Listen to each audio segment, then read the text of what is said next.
Hi, I'm Nathan Hill. And I'm Jeanette Coppolino. Hi Nathan and Jeanette, thank you so much for joining me here today. Thank you for having us. Congrats on wrapping Disconnected. Yeah. Thank you. What was it like working together on the movie? Man, it was awesome. Yeah. It was so awesome. good. We had so much fun. Yeah. Definitely. Yeah. Yeah. I was lucky enough to have my block sort of all in one go. So I just filmed straight for 7 days out in Daylesford and then I was done. So Nice. that was like, Clean. when did we march? That would have been it. Yeah, let's say Easter. Yeah, Yeah. like Easter time, Yeah. last year, The first block. 2022. Yeah, so for me it was nice. I mean, I know for you it was, for everyone else it was dragged out over, A little bit longer, a bit yeah. longer 2 because blocks. of, all of the other stuff that had to be filmed. But Yep. yeah, I was lucky enough to get it all smashed out in 7 days. And so it was nice to just have that continuous, being in character. Stay in character and just get it done. Yeah. Absolutely. Yeah. And that's the thing with indie film as well, because you never quite know what the schedule's going to be. And I think sometimes you go into these films and you're almost worried that it's going to drag out too long. So I think for this one, I mean, I know you had a great experience doing it in one block, and I was very adamant about putting a cap on the whole thing.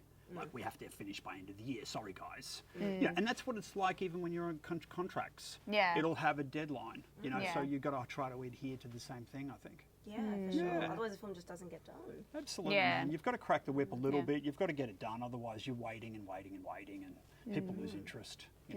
Yeah. Well, would you care to tell me about the audition process? Mm. What was that like? I was in your corner. Yes, thank you.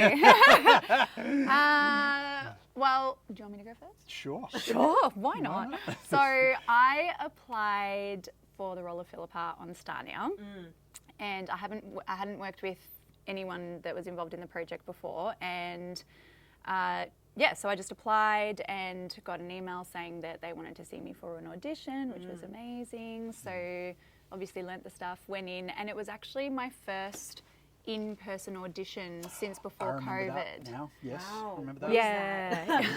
Yep, because Awesome. we were talking about there'd been all those self-tapes and Yeah. and how kind of boring it was. Yeah. Yeah. But also just so different, because self-tapes you can obviously do as many takes as you like and then submit the one that you like the most. Yeah, And chop it's- and change. And yeah. And but the other side to that was it was tricky to get people to read for you that, I could only use my partner to read for me, or like someone that lived nearby or something, because you weren't allowed to have people over. And so it was really nice to be in the room with someone who I knew was actually going to be the character in the film as well.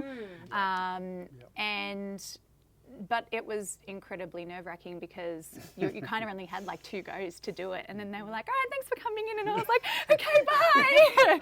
So but then got a call back and did the call back, and that was hard as well. And then got an email that was like, we had so many people, thank you so much for coming in. And I was kind of like, oh, this is going downhill. It's like, sorry, but no. And then it was like, but after, lots of consideration or whatever it was, we would like to offer you the role for Philippa. And I just about passed out. I was like, oh my God. So yes, it was hard, but fun. I like auditioning in person more, I think, than self-tapes. Yeah. Definitely. And, the competition was pretty fierce. There were a lot of people that were great actors going for the role, but with Jeannie, she just kind of was hand in a glove, Yeah. What about? Like, Yeah, right? Like, oh my God, tell me more. I'm joking. Don't say anymore. I think you just kind of know your click as well, because obviously I was doing the response reads for the auditions and trying to find Philippa as well, and you just know when you know. I think and sometimes it doesn't happen. Sometimes you're going into an audition and, well, let's say you're making a film and you're waiting for the person to come in, and you're looking at the door and they're just not coming in. So it's like we're lucky. We're lucky when it worked, and you're lucky when it works. Sometimes it doesn't work. Like if you cast an actor, or you're the actor being cast because you were second preference or something, it doesn't feel good. Yeah. So in this case, it was perfect. And it was because the Star Now casting said must have brown hair, brown eyes, because Oh, the yeah, younger there version was was a- cast. She was yeah. brown hair, brown Yeah. eyes, and I was like, Colour thing. oh my god, like this never happens. They always That's want blonde, cool. blue eyes, or you know, That's all this cool. other stuff. And so, yeah, for me, that is You can already tick those boxes. exactly. I You're was like, brown already hair, yes, brown eyes, on yes, the okay, way. like this is an really eighth of the way there. Yeah, very cool. Yeah. What about you? What was your audition process? I guess because I had worked in development on the film beforehand, it was probably more about trying to match up. Yeah. You know, and it's interesting you talked about colour, because quite often the trouble I've had is being blonde-haired, blue-eyed. Yeah, because Because a lot of the, you know, let's say the stereotypical male is normally tall, dark, handsome. Yeah, the breeding. So but breedings, in this yes, case, yes. in fact, I remember now saying that to you. I said, this is Yeah. going to be nice because I'm blonde hair blue, you're brown with hazel. We contrast. That's yeah, what I mean. Yeah, And yeah. to me, that does look better on screen anyway, just from a visual perspective. It's that whole Daniel Craig, James Bond thing. Every time you see him up against a European or a brunette, it just, I don't know, just visually pleasing, but that's my opinion. Yeah, nice little inverse on that. You know. Yeah, well, you guys seem to click really well. I'm sure you would have had a nice, smooth rehearsal process. Do you have any highlights from that? Can I say? Yeah, you go. I just remember there was this really funny rehearsal we did, and you'll have to remind me what I did, but You need to remind me what I can't remember what you're talking about. It's like the second rehearsal, and Yeah. you were starting at the end of the room. We're both at opposite ends of the room, and whatever I was doing, when you came a couple of steps away from me, you'd start laughing because I was doing something. Do you remember this? I don't know if I was doing something wrong or I was falling out of character, but you'd burst out laughing. Do you remember that? Don't know. Oh, I've got a visual image of this moment, but I can't for the life of me remember what I was doing. Is it when? Because this is what I was going to bring up, but I wasn't sure if it was happening in the rehearsal process or when we started filming. The Bruce Willis thing. Was that Maybe what you it were was talking that. about? Maybe it was that. Maybe I it was don't that. remember. Yeah, Because that's what I was going to bring It might up. have been a tonal thing. Yeah, it was, Jane. You're Was right. it? It was a tonal thing. Yeah. I was coming off an action film, and so I had a tone and a raspiness in my voice that I was trying to shake off. And there was a couple of takes there we did where I was still in the other character. Yeah, 100%. And you pissed yourself And it was that. And then, I was, and obviously it's rehearsal, so we were kind of, you know, had a still license figuring to- stuff yeah. out and everything. License to Kill. He's still in action. Oh my God. But yeah, so I was kind of listening to him, and you're like, you're talking really like mysteriously to me about, my God. and then Dia was kind of like, you got this Bruce Willis thing going on, and we just burst out laughing, and then throughout filming, it would, if he happened to pop fall up. into it again, Dia would just be like, Bruce is back. We need to let's get Nate back. Get Let's Bruce get out. get Yeah. Bruce out, and yeah. Dia just thinks I look like Bruce Willis. She Oh really my does. God. It's a Dr. So- Jekyll and Mr. Hyde moment. Right. But yeah, that was funny. It That was fun. funny. That Yeah. was fun, Oh Yeah, I think it was, and you know, sometimes obviously just figuring out spatially what you're doing and all that, because the lines and the words are one thing, but then what you're physically doing adds a whole other step to it. So, so sometimes The we just, translation. sometimes we'd just be walking around the room being like, where are we actually going? What are we doing? What are we trying to figure out here? And so Yeah, it true, because was you're not on set. not You're on trying to figure it set. out. Yeah. we hadn't seen, well, I don't know if you had, but I haven't No, I seen hadn't. locations yet or anything like that. So No. it's like spatially, what are we actually doing? And yeah. The blocking, yeah. Yeah. Which then you obviously, you're right, because you rehearse, but then you've also got the blocking on set. So On set. It's always morphing. Yes. Yeah. Yeah. Yeah, well, that was going to bring me to my next question, shifting from rehearsal to set. Like, Yep. were there any other moments like that where you just burst out laughing or they were quite memorable? Gee.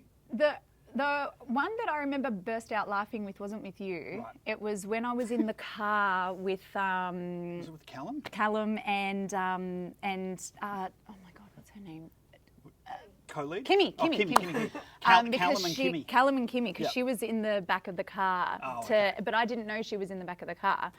She had gotten in to help Callum with the gear stick or something. It was a bit of an old truck and it had a bit of a trick to it or something. So the scene was that Callum was in the truck and I had to jump in, and we kind of just drove down the driveway to make it look like we were leaving. And so Kimmy pops up to do whatever she has to do with the gear stick, and I went to put my arm back, and I thought there was like a dog or something in the car, so I just screamed, and everyone outside of the car, like Hayden, sound guy, everyone was just like, "What is going on?"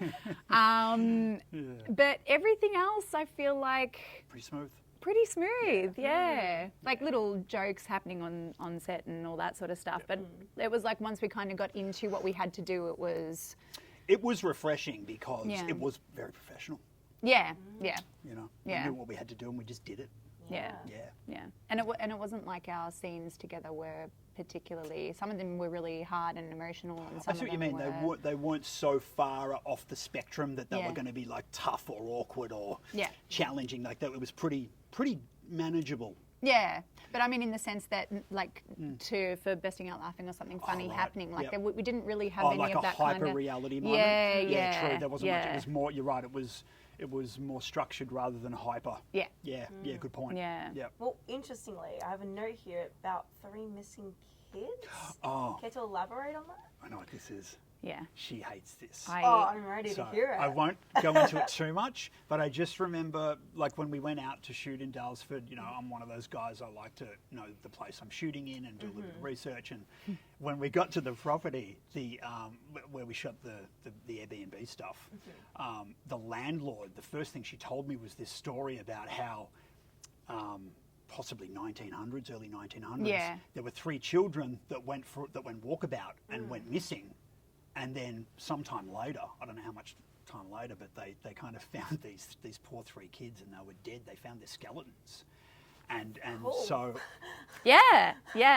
I started telling the story and Jeannie's like, no, I don't want to hear it. And I thought, oh, yeah, okay. Because he's like, there's this walking... Well, we got there and I was like, oh my God, this place is beautiful. Like the scenery is amazing. And it's just like backs up onto these mountains and he's like, yeah, there's a walking track that goes through there. I'm like, cool, I'd love to do it. And then he's like, yeah, you want to know how they named this walking track or whatever it was? And he tells me the story and I'm just like, I want to go home. I don't want to be here anymore. There's going to be children haunting me in my sleep now. Like it was just horrifying. Yeah. But typical where my mind went. And do you normally have an aversion for like ghost stories and like myths and stuff? I have never watched a horror movie in my life. Never. That's kind of cool though. No. Like you know what you like and you know what you don't like. I would love to because there are obviously so many films that are so amazing that are horror and all that sort of stuff. But I just can't. Gory I can do because I can sort of watch it and I can be like, visual effects, makeup, whatever, that's Take cool. yourself out of it almost. Yeah. But as soon as it's like a ghost or a possession or it's like no one can protect you against that stuff. Like, you know, you can't stab a ghost. You can't headlock a ghost until they pass out. You can't, there's nothing. Touching on this though, it's interesting because a lot of my background is in this area. Yeah. And so what I loved about Disconnected and acting with you is that it was outside of that. Yeah. Like there was a very, you know, I guess sort of conscious attitude about this where I certainly embellished doing a drama. Do you know, it was, and I wanted to show my acting chops and also show, you know, my diversity that I think hadn't really been realised, and that was what I loved about acting with you and Disconnected was getting away from all of that sort of stuff. Yeah, the cult genre stuff. Yeah, for sure. You know, and I will say this too. This will be the first movie I'll be able to show my mother. Hey. Achievement unlocked. So, new trophy end. Oh my God. Well, you guys seem to get along really well. Like you just have a very natural, dynamic. Dynamic. Thank you. Apart from that, like, what would you say each other's, I guess, strengths are as actors, as people? Do you mind if I go first? Please do. What I really love about Jeanette's style of acting is that she's very on point. Like, you never faltered. Like to me, when you're an actor and when you're working with actors, there's a kind of a hemisphere, you know, that you have to I guess, rise to. There's a vibrational, you know, space that you need to rise to act. You know, you're not being a pedestrian. You can't act and sit back, and you don't want to go too far in. You've got to hit this point, this plateau. And I just found with you it was so consistent. So when she has to turn it on, boom, she's there. And that really impressed me. And you're just so consistent, and like when you need to turn it on, you can. That's nice. Yeah, man. And I think pleasure. And I think that's from your years of training and practice and stage, because you can tell when someone can act, and you can tell when someone can't act. You really can. And with Jeannie, it's so consistent. So that's my compliment to you. Lovely. Thanks. That's very nice.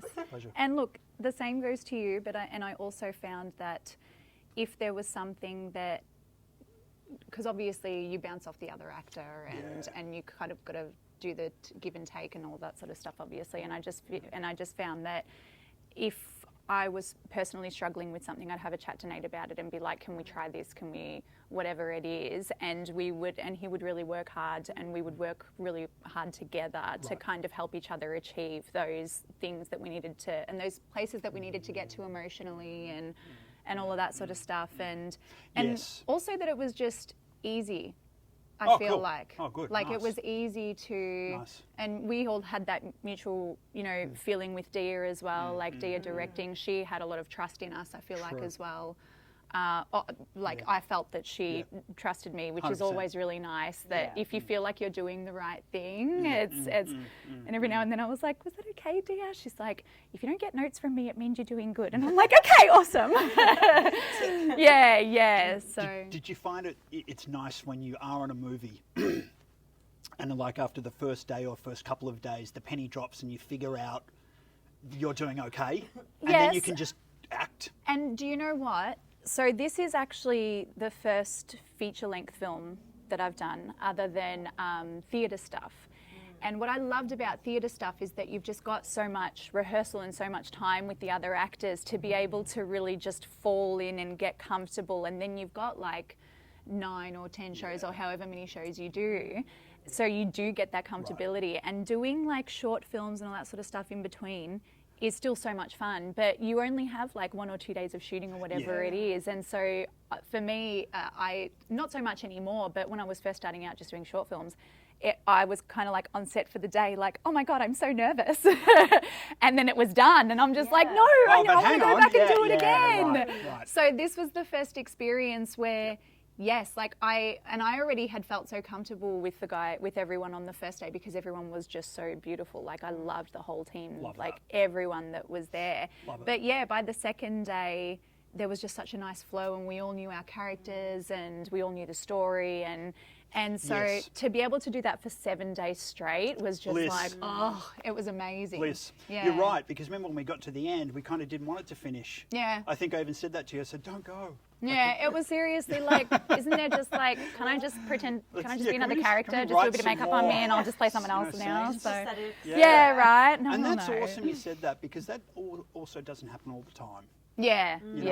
I think you're right. I think the camaraderie, it was a very much, pat on the back for everybody. Yeah. And complimenting and encouraging. And supporting. Encouraging the process as a one unit. Yeah. Which is really important. That's beautiful. I love that you said that. Yeah. Yeah.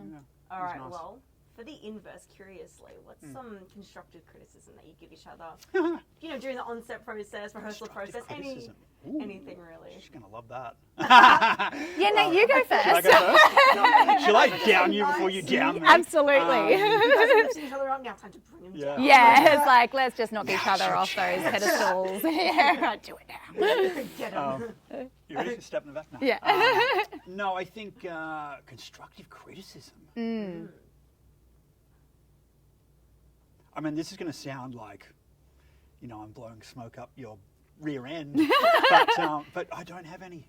Yeah. I don't have any for you, Jean. No. I don't. I just think like you're already there. You're in the pocket. I don't have any criticism at all. Amazing.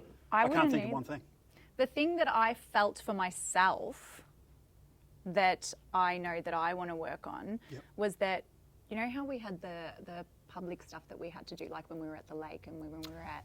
Yes. I'm trying not to give stuff away. Spoilers. Yeah, that stuff. Yep. The outdoor exterior scenes. Yeah, like for me, I still can get a little bit self-conscious if there are people around. Right. Like, that's and that's if a there's process. people going past or something like that, like there was these two scenes that I'm talking about. And it happens, like as soon as you're out in public and you see a camera crew or something, you're kind of like, oh, what's happening over there? And like naturally you want to go over and watch and all that sort of stuff.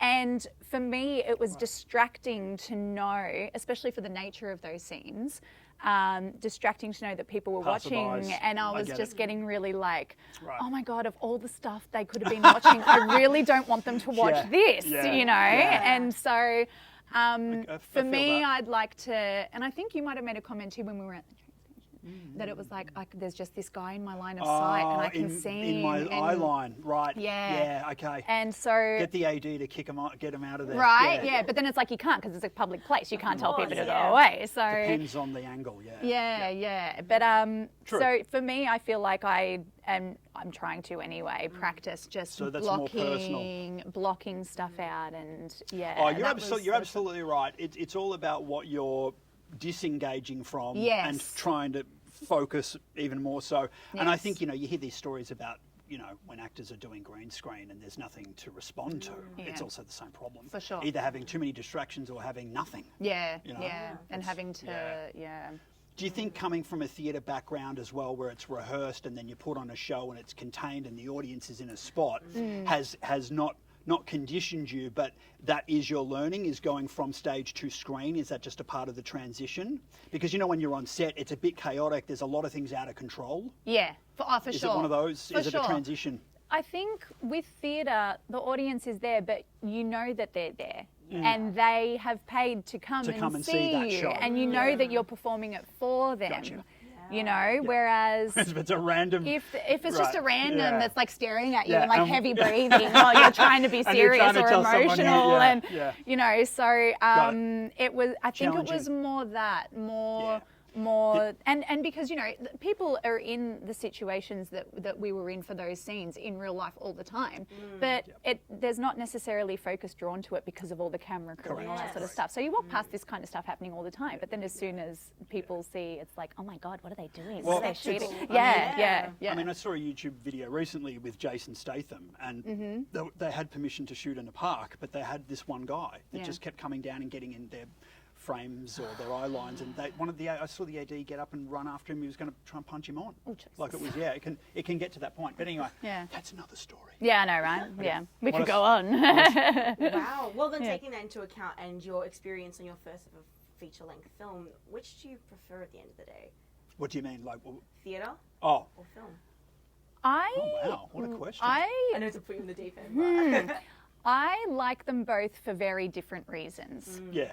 I feel like for theatre, there's just this level of preparation that is just, I think, pretty big. You can get, not that you can get lazy, but there's a bit of a safeguard with film where if something doesn't go right, you can kind of cut and then let's just give it another go or whatever. Or if you're not feeling it in the moment, you can kind of be like, can we just can we just have a second? I need a, But in theatre, it's like you've just got to go. Like there is 90 minutes. Press go. And boom. The rehearsal process is like your lines, your partner's lines, know everything lines. That's happening on stage, everything. So it's like if I was on stage with Nate, for example, and one of us forgot our lines, we would be able to get impro and get each other back on track and all that type of stuff. And absolutely. Yeah, but then film, it's like it's breaking it up. It's breaking it up, and it's a bit trickier because you have to jump from,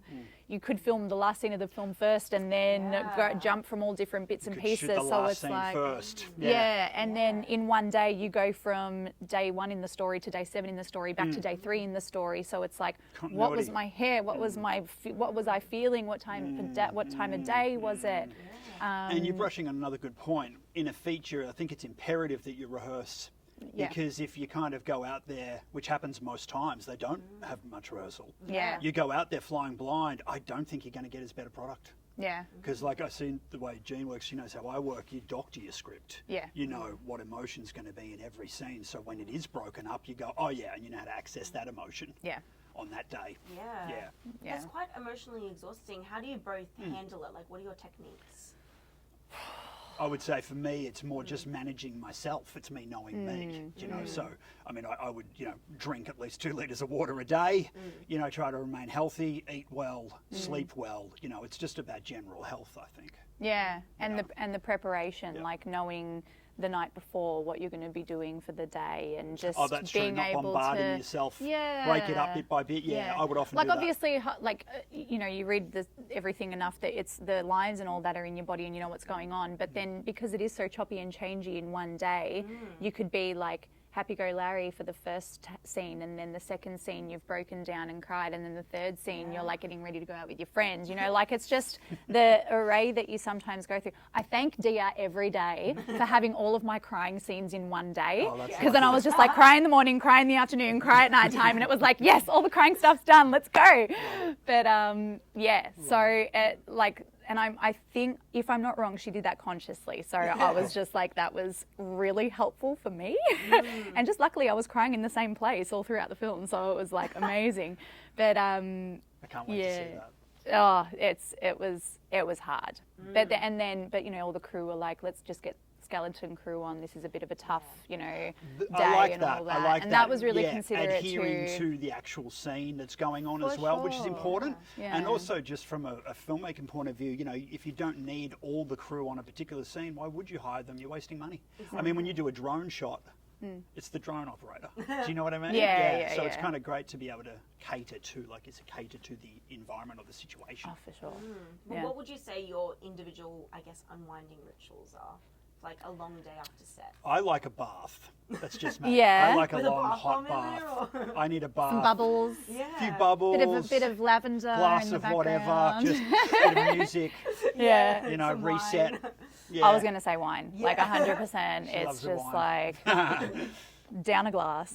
Cheese board. No, I don't. I think it's just the simple pleasures. And I think also just the process of getting out of costume, taking off the makeup. It's like that's done for the day, and then just kind of mentally like. I always have a far drive because I live a bit further away. But that's good downtime. And I think the drive home is always reflective. just a nice, like put on some music or whatever. And I don't drink the wine on the way home. I wait till I get home.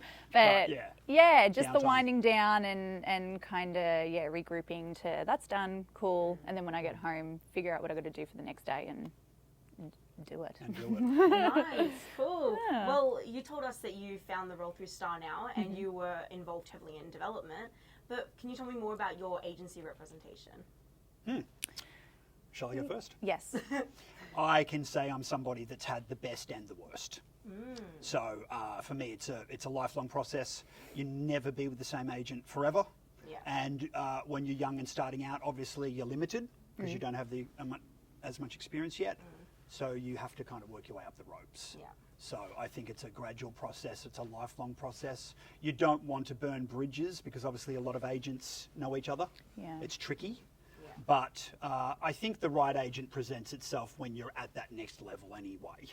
I think we all know as artists where we want to go, and as long as, you know, the books or the agency is, you know, going to not only represent you well, but offer the parts that you're looking for, then that's what you do. Well, I came into my agent about 6 months ago, Hell Elite Actors, and I'm loving them. Like, so before that I was with Real People, and you they were still... You exhausted that though, didn't you? Yeah, like, and I was getting a bit of work from them. Like, I was getting extras work, I was getting some commercials, I was getting, you know, and I had really great experiences on set and nice exposure as well, which was nice. And then when I sort of made the jump from kind of just doing acting as my hobby to wanting to do it as what I really want to do, that's when I kind of made the decision to be like, okay, well, I'm going to try and sort of take the next level in representation and all that sort of stuff. And it was a hard process to get. It's not easy. You know, like There's too many nuances. We talked about that. The nuances. You know, it's very tricky to navigate. And I did a heap of research and applied for months and to try and go for the ones that, because you can't just apply for them, you've got to have the headshots. Can you tell me what the process is for applying? You've got to have a really good one sheet for a start. start. Yeah. You've got to have, you know, a condensed kind of, I guess, resume CV, but in one page, and it's still got to show colour, so it's got to be commercial, film, theatre, etc. It's got to have, and you've got to have a good headshot. It's got to be professional. That's the first thing. And then The show reel. and then the show reel, and then your equity. You know, if you've got it. So yeah, there's definitely, you know, a process. Casting networks, you know, and it's always evolving as well. Yeah, and the process was massive. Applying for months and months to, you know, you don't want to obviously apply to like 20 and then just see what happens. Like it was kind of like I applied to my top 4 and then didn't hear anything. So then the next ones and then didn't hear anything again. And so it was just like, okay, well, I'm just going to keep working. And then I, you know, ended up getting with Howler Lead Actors, who I love. You know, like that guy works so hard for me, and he's really great with communication, which I think is super important. Any questions I have, they're always onto it for me, and he always gives me rundowns of the stuff that he submits me for. So, which is really nice as well, because I see that he's working. You can tell working at it. Yeah, you just know. Yeah, you know when you know, and you also know when you don't know. Yes, yeah. Yeah, definitely. Yeah, that's great. But stepping stones. Oh, for sure. Yeah, stepping stones. Yeah. And I think, you know, from my experience, you need 2 independent feature films with dialogue to get that good agent. Yeah. I think you do. Right. And I think you need light and shade. Yeah. I mean, the best agent I got was because I had a show reel which showed comedy and tragedy. Which, let's be honest, that's acting, right? Yeah, yeah. And I think light and shade, just showing a little bit of duality that you can do this, but you can also do that. You know, that's my experience anyway. Yeah, for sure. Awesome. Cool. Well, now that you've kind of entered the film world with your first feature, do you have, I guess, a checklist for particular talents that you'd love to work with locally? Oh, locally? Yeah. Do you have a checklist for anyone local? Not anyone.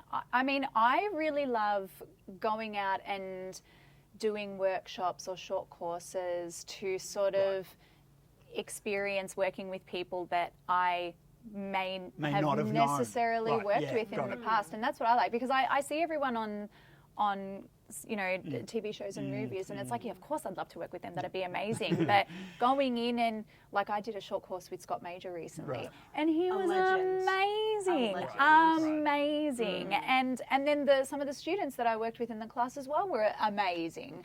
You know, like, and how else would you have known? Exactly if you hadn't done right, that class? exactly right. And you make such good friends because you're all there trying to achieve the same things. So, you know, I did Scott Major, I worked with Kim Valentine, I've worked, you know, like just some local legends. So many people that, you know, and that's me going out and paying for the course and doing it because I just want to, you learn so Connect much the dots. from not only the teachers but from the people that are in your class as well. And so for me, there's not a checklist necessarily, but I just like going out. I like going out and just experiencing as much as I can and networking as much as I can because well, thank you. Well, I'm going to say that on my local checklist, Jeanette was on mine. No way, So dream come true. I'm Done. Next. Yeah. I'm a bit more, shall we say, healthy competitive. I like to. Is it though? Are you healthy competitive? You're competitive. Elaborate on that. No, I think I do. I think I love to, I guess, be on the pulse. Yeah, for and sure. I love to know, you know, who's who. Who's the it girl at the moment? Who's the it guy? You know, what's exciting? What's everyone talking about? And I kind of get a buzz out of that. I call it healthy competition because I feel like, you know, that's what keeps us going. Yeah. Yeah. Do you know? And so like when I was in film school, everyone was shooting their films and we were all competing against each other in a sense, but that's what was also driving us. Yeah. So, and I feel like I also like to work with actors like yourself that I know are also going to extend me and push me a bit. Yeah, for sure. Because, you know, Jean's doing more classes than I am, for example. So I may have done more films, but then when we reach that same point of doing the film together, there's still a weight of experience from both worlds, and then we're able to put that into action. Of different diversity as Correct. well, like the experience of doing it and the experience of practicing. Correct. Yeah. And that's a thing because, you know, it's like a boxer who doesn't train and then has to go into a fight. They better be fit and ready, you know, or they're going to get knocked out. Yeah. So I think it's the same thing. And that was another tricky, well, that was a point we mentioned on Disconnected because we had kind of the theatre actress, the television or actress or model, and the indie film guy. You know, that was said. You know, so you had people coming from different backgrounds. So that's where a good director comes in, trying to get them all to rise to the same kind of frequency. For sure. But no, Jeannie was definitely on my list of people in Melbourne that I wanted to work with. So I'm glad about that. And I have a few others, and I've already checked a few other boxes, I would say. That's so good. That's so great to hear. Well, Nathan, Jeanette, thank you so much for talking with me today. Thank you for having us. Thank you. It's been a pleasure. Thank you. No, thank you. Thank you. Thank you.